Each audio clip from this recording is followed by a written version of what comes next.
Welcome to Wealthsimple Advisor Services Inc., also known by its initials as WASI. WASI is a different type of dealer. It is completely electronic and paperless. It offers discretionary managed model portfolios, and as a result, your interactions with the dealer will be different. At WASI, we are part of your team. We care about you and your clients. During this webinar, we will be reviewing the following topics: an introduction to the compliance team, important information for your clients, client onboarding, legacy assets, policies, and best practices. To assist and help you guide through compliance at WASI are Lindsay Wolfram, Adnan Shah, and Mike Salustio. The team brings many years of retail experience to the roles and will work with you to help you succeed at Wealthsimple. Welcome. Compliance is truly different at Wealthsimple because of our unique business model and our advanced use of technology, all aimed at providing excellent care and service to you and your clients. We leverage technology to provide robust and seamless experiences in the following areas. Account opening. The client inputs information directly into the Wealthsimple system through the online questionnaire. No paper, no files, no mailings. Fast, easy, and efficient. We leverage technology for AML and online security. Adapting to new regulations quickly while minimizing impact to you. We do this by consistently looking for opportunities to automate the compliance function. Online client portal. A great online experience for clients to access their account information at any time. We are always looking for opportunities to improve the client interactions and experience with WASI. Advisor activity feed. The online portal provides you with the feed of activity related to your clients, such as the progress of client completing their account applications and account transfers. And while all new account applications require your review, the activity feed also has automated flags which highlight those accounts and issues that require added attention and review. As mentioned, the system has automated flags and updates to focus your attention on areas of priority. Reduce queries when you follow our guidelines. Throughout this presentation, we will be providing examples of the common deficiencies that we've noted that result in inquiries. By following the guidance provided in this webinar, your downstream interactions with compliance and inquiries around account opening and suitability will be minimized. We understand that you don't want to be responding to us all the time. You want to be talking to your clients and prospects. We get it. So let us help you stay focused on your clients. Wealthsimple is an online dealer. It is important that clients understand this. The benefits of being online include the fact that leveraging technology reduces costs, reduces fees to clients, increases efficiency, and allows us to be nimble to create a better product and experience for you and your clients. But what does this mean? Everything is done online. For clients, that means the account opening process, including electronic signatures, depositing and withdrawing funds, and communications are all electronic. For you, the advisor, this means no more paper files to manage, saving you time and costs. Your review of client account applications is also done online, and your notes to file are maintained in the online portal. By maintaining timely and complete notes, you will reduce compliance inquiries because the answers to our questions will often be captured in detailed notes, thereby saving you time by not having to respond to questions from your branch manager. Client onboarding involves two key elements. There is KYC information that is fundamental information, such as date of birth, address, and employer. The other element is the risk survey, which determines the recommended model portfolio.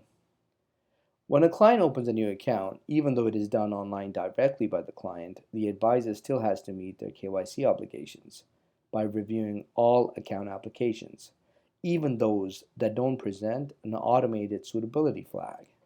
The following are some of the client responses you should be mindful of that may require clarification. Ensure the proper account type is being opened. Opening the wrong account type will cause delays if a transfer is initiated and by requiring the client to go online and open the proper account type. Review the client's core KYC information to make sure it is consistent with what you know about the client. Have they moved? Have they changed jobs? If so, you will want to touch base with the client. When it comes to employment, we have a couple compliance tips. First, for AML reasons, a client's occupation needs to be clear.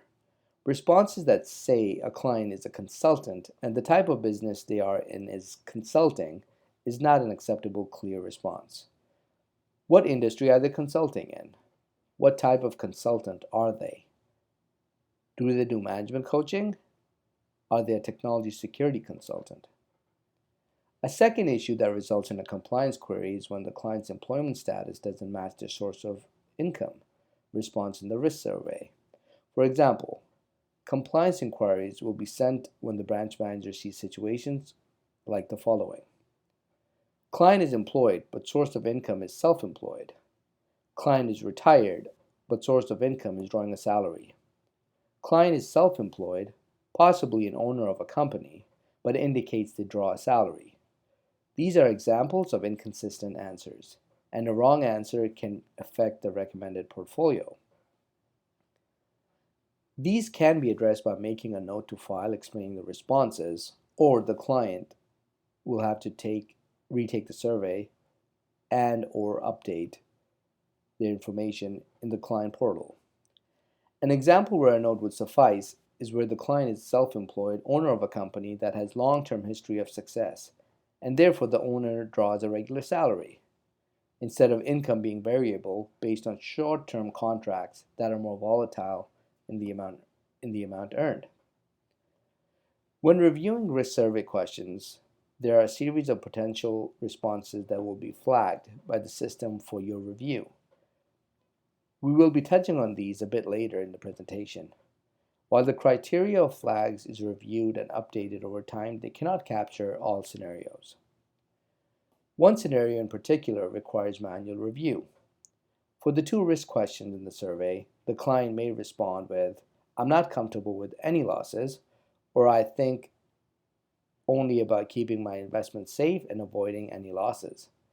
In each case, when you see these responses, you must reach out to the client to determine if the response is correct, in which case it is the expectation that the client will remain in the purpose savings accounts, a high-interest savings vehicle that doesn't expose the client to stock market losses. If the response is not correct, the client will need to update their answer by retaking the survey. Notes to file about the discussion is required and must provide an explanation as to why the client's first response was not accurate. Clients can update their core KYC by changing their profile in the settings, and they can retake the survey by selecting the Retake Survey option. You must also review and consider the portfolio recommended by the system to ensure you agree with the recommendation. On the next slide, we will discuss what you need to do if you do not agree with the recommended portfolio. The portfolio recommended for joint accounts is based on the risk profile of the primary account holder. For example, the primary account holder may have a growth profile while the joint client has a balance profile. In this scenario, the joint account would have a growth portfolio. In these cases, the advisor must review and determine what is the appropriate portfolio for both joint clients. If the portfolio remains growth, the recommendation must be reviewed with the joint applicant and their authorization to proceed obtained. Likewise, if the balanced portfolio is deemed more appropriate, the primary client must be contacted for review and authorization. In all cases, detailed notes must be maintained. Should you not agree with the recommended portfolio that the system provides based on the client answers, you can change it, but you must provide detailed notes as to why you are recommending the change of portfolio. This applies for both a move to a higher risk portfolio as well as to a lower risk portfolio. Be sure to include in your notes specific comments around obtaining client agreement and authorization for the change. A number of potential flags on this slide are automated flags that will indicate in your advisor portal that additional review is required. Just because a flag is present does not mean that the client is disqualified from investing. For example, where a client indicates their income is less than $25,000 a year, it could be for a number of reasons. Among the key considerations are, is the client saving on a regular basis? If so, is the saving amount sustainable given the income and costs, in general, of day-to-day expenses? If the client isn't saving, are they transferring existing investments? When a client is 70 years old, based on your KYC, do you feel the client is knowledgeable about computers and able to navigate through an online system? Are they comfortable with using technology? Do you have any concerns about the client's capacity or ability to understand financial matters in general? As always, with most things, maintaining detailed notes are your evidence that you have conducted your KYC and KYP processes to support that the client is investing in the chosen portfolio is appropriate and suitable for them. Some of the other reasons why advisors get inquiries is because of inconsistent answers that the client is providing to the risk survey. For example, an inquiry will be generated by the branch manager if the client is already retired and they have indicated that their reason for investing is retirement. Another reason why an advisor might get an inquiry is if the client indicates they are retired, but they also have indicated that they're retiring at a future date. Lastly, as discussed previously, clients indicate that they want no risk, but they are recommended a model portfolio with risk. In any of these cases, the advisor should be contacting the clients and providing them feedback and a better understanding of our questionnaire so that they answer the questions properly and the recommended portfolio for them is suitable. Advisors are required to keep adequate notes of each client communication, whether trade-related or not. Retaining accurate records of client communication is a crucial internal control which provides a proper audit trail in the event of a dispute. Taking good notes helps protect the advisor, the firm, and the client. Notes should be retained for every stage of the advisor-client relationship. The greatest impact accurate, detailed, and consistent notes will have is when there is a client complaint, regulatory or legal challenge, or during an audit. Notes with respect to disclosure of fees, ongoing meetings, other client contact, and recommendations that include product details and explanations will all help to support an advisor's version of events. Consistently taking good notes also demonstrates a robust understanding of the client's circumstances, which extend beyond what is captured on KYC forms. On the contrary, lack of good notes or poor notes offer little or no support and make it more difficult to defend against a complaint. Therefore, there is financial, regulatory, and reputational risk to complaint settlements when there are poor notes. This slide lays out the minimum information expected to be detailed in a note. A good test of a note is that it can be clearly understood by a third party, and that's key. In cases of disputes or complaints, your notes are expected to stand on their own when reviewed by a third party. If they need to be translated or deciphered by the advisor to be understood, then they are ineffective and will not provide support in case of a complaint or legal action. When mutual funds are transferred in kind, we refer to them as legacy assets. Remember, the Wealthsimple platform is based on matching clients with an appropriate model portfolio. So it is important that you're focused on transitioning legacy assets into the client's model portfolio. Legacy assets cannot be sold until you have obtained instructions from the client to sell them. You do not have discretionary authority to sell them. The sell instructions must be obtained from the client and then entered into the client portal, along with your notes of your discussion with the client. The reason for moving to WASI is not to maintain legacy assets indefinitely. Therefore, it is imperative that you are contacting clients and getting their authorization to sell these assets. When reasons exist not to sell at this time, such as remaining DSC fees or hefty tax implications, these are to be noted and the instructions added to the client portal as appropriate. Reasonable periodic follow-up is required. Don't forget the requirement of pre-trade disclosure of fees, such as DSC fees.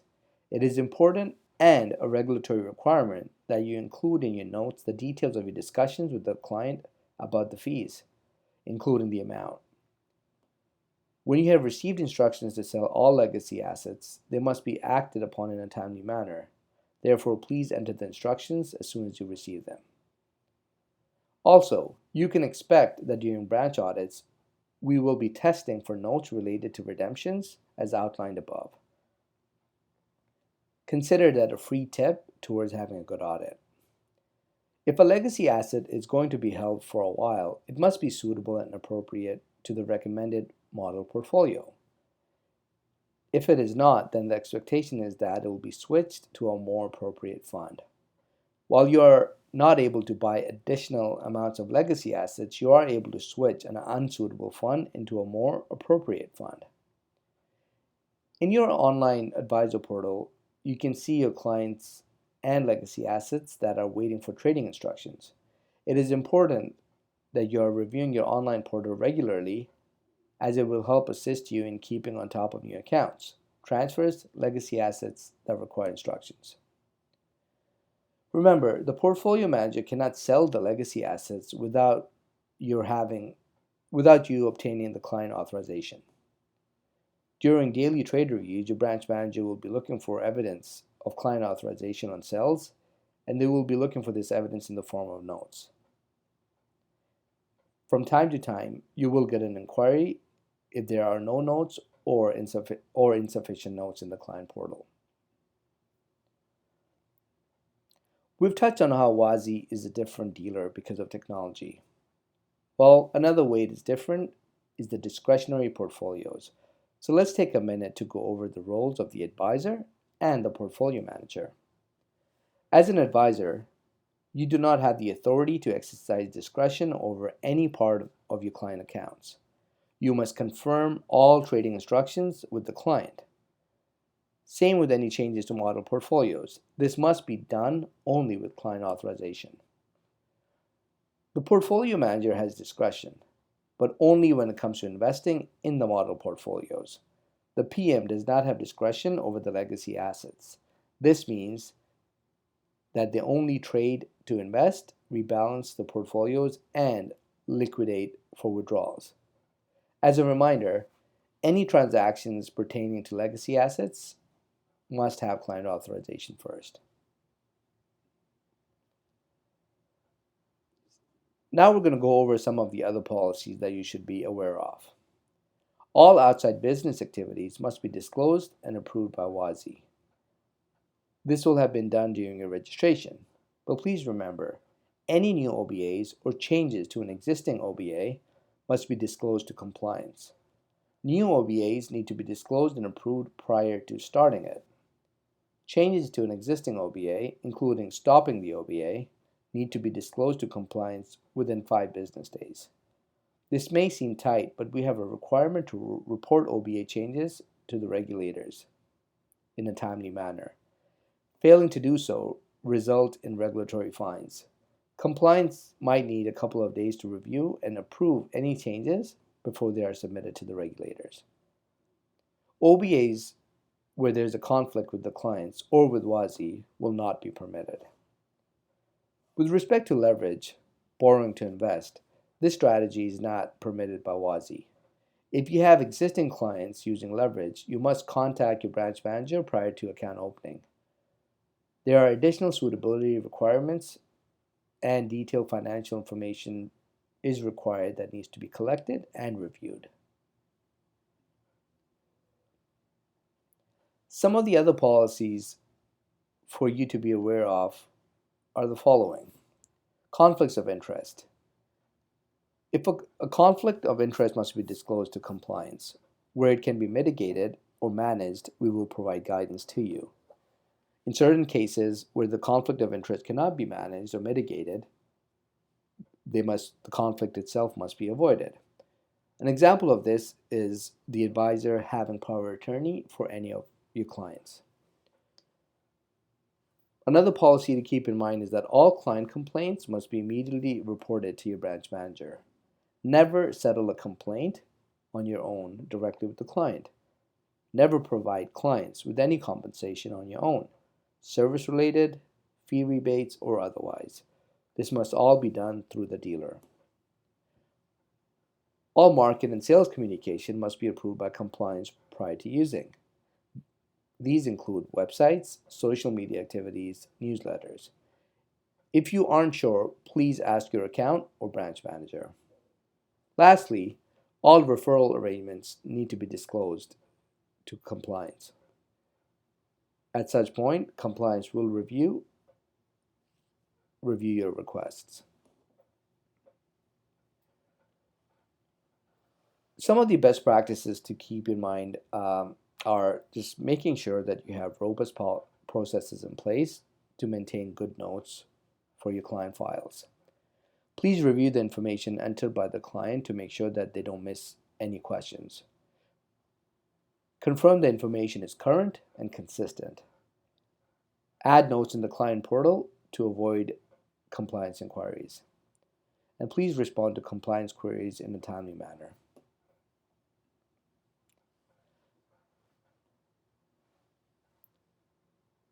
On this slide, we're going to go over the summary of the key topics and information discussed. Please notify your branch manager for any issues noted below. Client complaints, marketing material and social media, any outside business activities, any changes with respect to your registration, potential conflicts of interest. A good practice is to be proactive about your compliance concerns. If you feel like something needs to be reported or if you're unsure of it, please reach out to one of the members of our compliance team and we will be more than happy to help you. I've included the email for the compliance contacts here. If you have any questions or concerns about this presentation or any compliance questions or concerns, please feel free to reach out to us. We'll be happy to help you. Thank you.